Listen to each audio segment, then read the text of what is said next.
Hi everyone, thanks for joining in. I'm excited to have Sandie Docker joining me. Hi Sandy.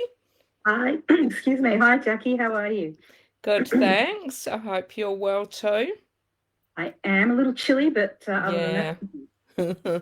And for those who don't know, Sandy is an associated author of Global Girls Online Book Club, and I've spoken to you a few times before. So oh, great to have you back again. thanks for having me. So Sandy grew up in Coffs Harbour and first fell in love with reading when her father introduced her to fantasy books as a teenager. Her love of women's fiction began when she first read Jane Austen for the HSC, but it wasn't until she was taking a translation course at university that her Mandarin lecturer suggested she might have a knack for writing. A seed of an idea that sat quietly in the back of her mind while she lived overseas and travelled the world. Sandie first decided to put pen to paper, and yes, she tries to write the old-fashioned way. So that's still what you're doing? I try to. I don't always Yeah. have the time to do it like that, but I try to. Yeah. When living in London, she is the author of six heart-wrenching and uplifting stories of love, loss, family, and small country towns, which we can see there. And your latest novel, The Lyrebird Lake Ladies Choir. It's a bit of a all I've the tripped L's, all myself the up so L's. many Um, times.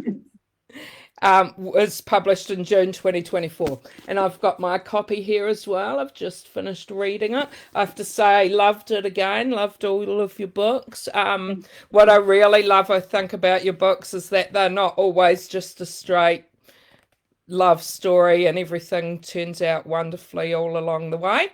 No, Um, it is like real life. Things do go bad, and sometimes we might get a bit angry with you for killing off some of the characters we really, really loved. Um, but yeah, just thanks for joining us. Do you want to start off by telling us a bit about the Lyrebird Lake Ladies Choir? sure. Thanks, Jackie. Yeah, it's the story of single mum Hannah who finds herself living in her car with her 8-year-old son, Leo, because they have become homeless. And she sings to him a lullaby that her father sang to her when she was a child, and it is called the Lyrebird Lake Lullaby. And after a few weeks living on the street in their car, she gets fed up with the whole situation here in Sydney. And on a complete whim, she decides to go to Lyrebird Lake and see if she can start her life over there. When she arrives, she gets sucked into the choir, which is operating in the town, and that's run by sisters Eleanor and Maggie, who came out from Ireland in 1973 to Australia. They run the choir and they run a lodge which they house vulnerable women in. So they take Hannah and Leo in, and one night Hannah is singing this lullaby to Leo, and Eleanor, the elder of the two sisters, stops dead in her tracks when she hears Hannah singing this lullaby, because it's a lullaby that she wrote 40 years earlier that Mm. she never showed anyone. And can you share with us a bit about what the first idea was that you had for this novel?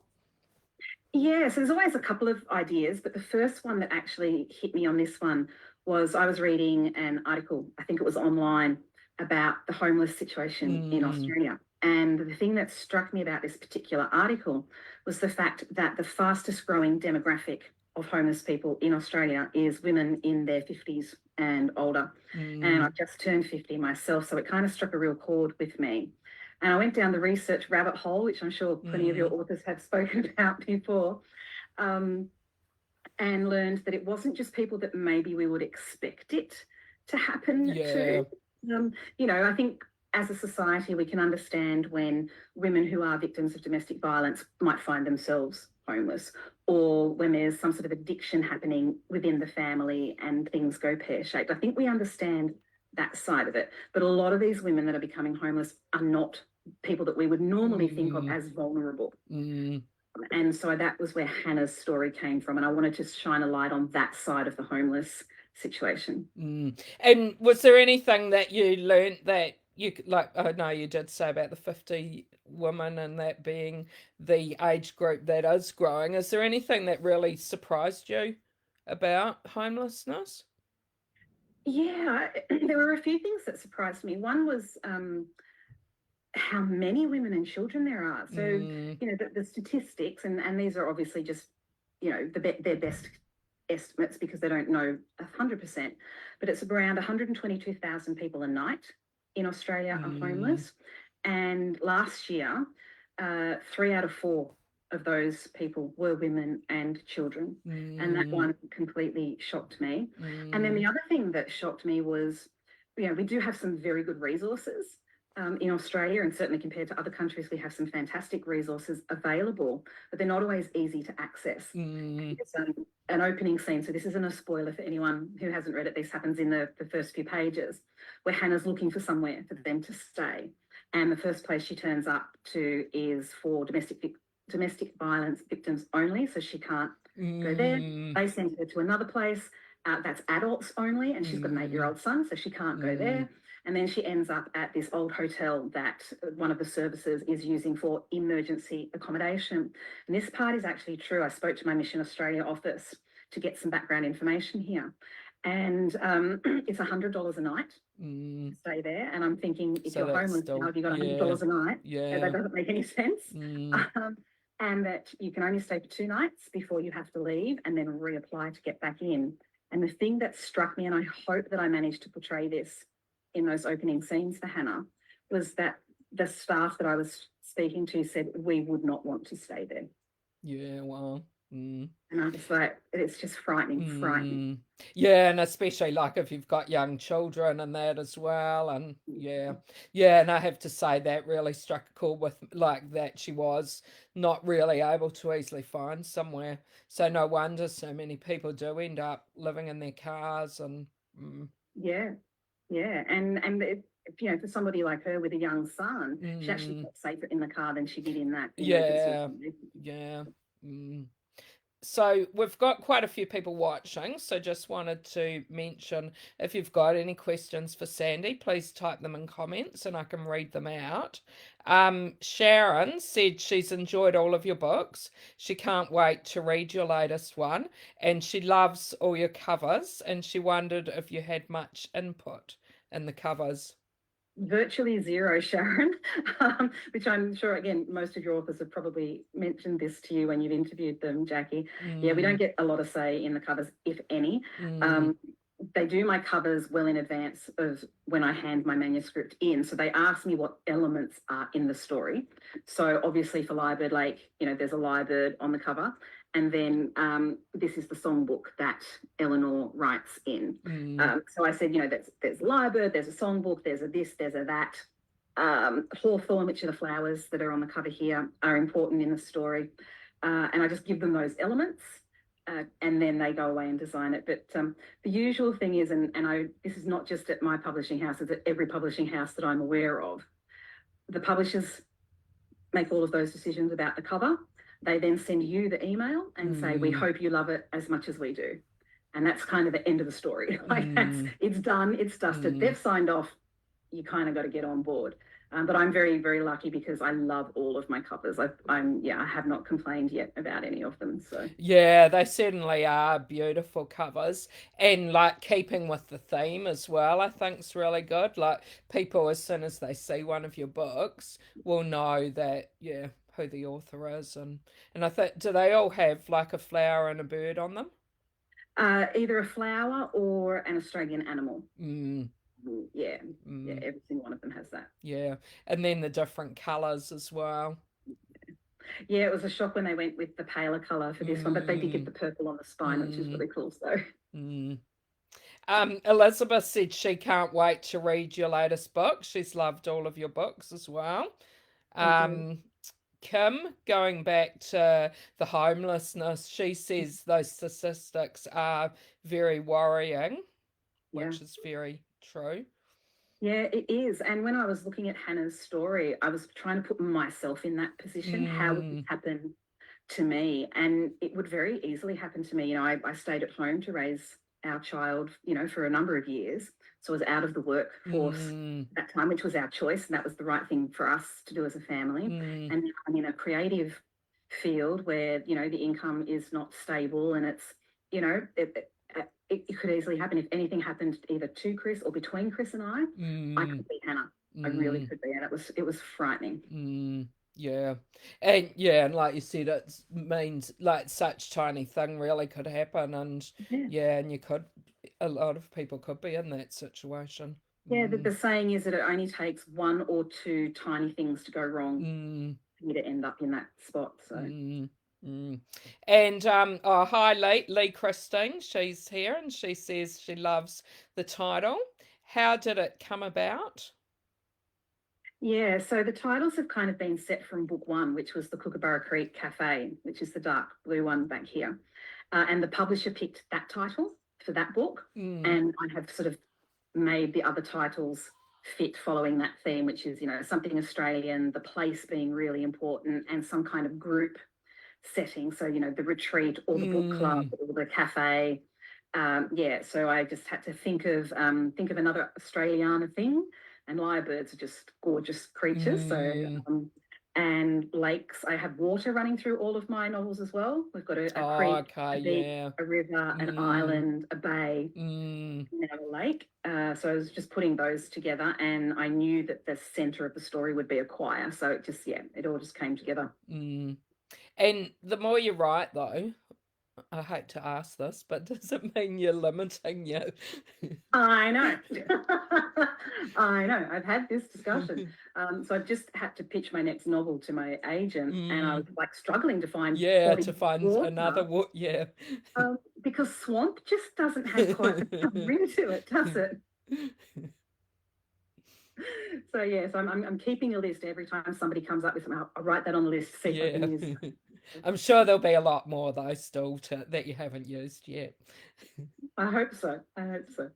And in your surname Docker, you could have a dock or. That's true. I didn't think of that. We could play around the water rather than just the water. It's a good thinking, Jackie. Belinda said, "What are you working on next?" Yeah, I'm not currently working actively on anything in particular because I'm in the middle of touring. I've only been home for 2 days from Tassie, and I'm off again tomorrow. But I have pitched the next idea to my agent, and she will start, pitching it out there to the wider world. And then I'll have to get cracking on the first draft of that. The only thing I'll tell you though, Belinda, is that it's probably going to have a very strong empty nest theme. Okay. Yeah. Yeah, no, sounds good and probably relatable to a lot of us around the similar age. Yeah, and I'm heading into that stage now. While she probably can't ever afford to leave home, she is now 18 and finished school and out and about in the world, and it's a very big shift in dynamic. Yeah, that's kind of where I'm sitting. And then they all come back anyway. Mine have all come back again with extras. They bring extras with them. And you said about your tour, that's really exciting. I'm looking forward to seeing you at Hornsbury Library in a few weeks. Tell us a little bit about where you're going on your tours. Yeah, so I've just got back from Tassie, which was freezing down there, but I can imagine. You don't mind, and there was no rain and no wind, so that was at least a blessing. I loved it down there. I'm heading off tomorrow down to Wollongong, and then I'm kind of doing a bit of a drive down towards Melbourne. So Wollongong, Picton, Bateman's Bay, Nowra, Goulburn into Canberra, and then into country Victoria, Albury before that, country Victoria, and then I'll be home, and then I go up to Brisbane, Gold Coast and Tweed Heads after that, and sprinkled in there I've got a bunch of Sydney-based library events like the Hornsby one that you just mentioned. And also I'm sure you're very busy with your organising of your Northern Beaches book, is it called Book Festival, Readers Festival? Readers Festival. Yeah, how's that going? Yeah, that's going good. We're ramping up at the moment behind the scenes. So we've got all our authors locked in place. We've got 49 of Australia's fabulous storytellers coming from Mm. all the different genres of crime and romance and rom-com and women's fiction and historical fiction and magic realism we've even got this year, which is really exciting. And we're just putting the final touches on the program, which will be released on the 24th of July to our subscribers, our newsletter subscribers, and then 31st of July to the general public, which is when tickets will go on sale. And yeah, we're really excited. It's a cracking lineup. Yeah, no, that sounds great. I'll be looking out for that email and looking to book my tickets. Excellent. Because you came to the last one, didn't you, Jackie? Yeah, I came for one day, I think, last time, and it was really, really great. So looking forward to seeing more of it. Yeah, we're very excited. Very Mm, excited. mm. And Liz says, where do your ideas come from your books? Is it a snippet of a story you hear or people you know? A little bit of both. It can come from anywhere. So, this one, as we said, was that article that I read that sparked me off on Hannah's story, and then Eleanor and Maggie's story, which we won't go into too much detail because it's a bit of a spoiler alert there. Yeah. But that's inspired by me not being able to find out what happened to my grandmother. Okay. In a similar sort of situation and what happened. So I sort of just made up some scenarios of, oh, maybe this happened and maybe that happened. And I picked one of those to put in there. And then there are definitely personality traits in my characters that I kind of cherry pick from people that I know. But sometimes it could be watching a TV show. Bella Cove came out of me watching a TV show. Red Gum River was watching Antiques Roadshow. So it can come anywhere. You just have to be open to it. And are you someone who just has like lots of different ideas and you just have to work out which one's next, or?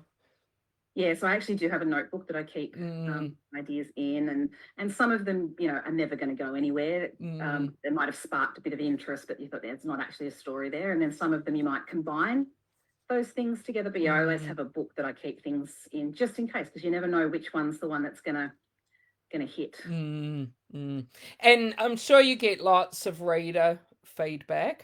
You've got lots of readers who really, really love you and read all your books. Is there anything that you might want to share with us that might have really touched you or even surprised you from a reader? Yeah, there's been a few over the years actually, and we do love it. Authors love it when our readers contact us, with good news. Obviously, not with bad news. We don't want to hear that they hate the book, but when they tell us that they love the book and it touched them in some way, it really it kind of spurs us on, because it's a bit of a lonely thing to sit behind the computer and try to come up with these stories, and we're riddled with self-doubt. So when somebody says they've enjoyed it, it's really special. And I've had people that have talked about some very personal issues to them, and the book has helped them in some way. There's one in particular, and I won't say which book or who this person was, but they were of a certain age, and they knew that their time was nigh, and they'd been a reader their entire life, and they sent a handwritten note to me through their library saying that they loved this particular book. They know it's the last one that they're going to read ever. And what such a joy it brought to them, and I just burst into tears. It's that kind of that connection that it really is very special. And even to make the effort to when they were in that situation, and that's a big thing. It means a lot, and there's all sorts of snobbery out there about different types of fiction and what's more important and what's not. And I always say that every single story is important. Even a comic book is important to the person that is reading it, and you just don't know how it's going to hit them in the heartstrings. And so it's really special. And I can see you've got lots of books behind you. We're always really interested to know what books authors are reading. Is there anything you might have been reading lately that you want to share with us? So when we did our knockdown rebuild, I said to my husband, I'm getting a library, so this isn't a library. I'm very fortunate now that I get sent a lot of copies by publishers, whereas before I used to have to buy everything, and my husband would get very, very cranky at me. But he can't get cranky at me when the publishers send them to me, so that's a bonus nowadays. But I've actually just finished Maya Linnell's latest. Oh, yes, yeah. Lane, and Maya's such a good, like a good winter story. Just cozy up under the blanket, read it, enjoy it, love it. Her characters are just gorgeous. And I've just got, which I'll take away with me tomorrow when I go away, is Leonie's, who Oh, I'm sure yes, yeah. viewers are familiar with. I just got this one yesterday, so I'm really looking forward to getting stuck into that one. Yeah, no, that's great. And yeah, you'll have so on your road trips, you'll be able to get into your reading. Yeah, so when I've got that downtime at night in the Mm, hotel where I'm, cooking for the family or doing the washing, I can actually mm. do some reading. So And Kim says she's really looking forward to seeing you at Hornsby Library also. The old one was her childhood library. right. Excellent. Well, Kim, make sure you say that we spoke on Global Girls so that I can put the dots together. And I'm interested to know as well, do you have any favourite snacks or drinks when you're writing? I do. I'm trying to break the habit though. Drinking wise, it's water. Like that's pretty much all I drink. I Mm, don't drink tea or coffee, and I don't drink alcohol. So water's my go-to beverage. If I'm really needing some comfort, it'll be a hot chocolate. And snacks, unfortunately, chocolate is my go-to snack, and mm, I'm very, very mm. trying to break that habit at the moment. What's your And favourite chocolate? well, for writing, Maltesers. Okay, I yeah, mean, I'll eat anything yeah, pretty much. mm, But just that, pick the one up and pop it in, like yeah, yeah. really good I'm routine. very So partial to chocolate as well, so yeah, it we, didn't we could help just that go back in time and eradicate it. I used to work for Nestle, so it didn't. Oh. So did you get free chocolate? Not free, but yeah, we did have a staff shop. Nice. That would have been very, very dangerous for me. Mm, mm. Well, thanks so much for chatting with me, and as usual, it's been a pleasure, and look forward to meeting you at some of these events and hopefully talking to you when you have your next book out. Oh, thank you so much, Jackie, and thanks for tuning in, everyone. Thank you. Thanks, everyone, and thanks for the questions. Bye.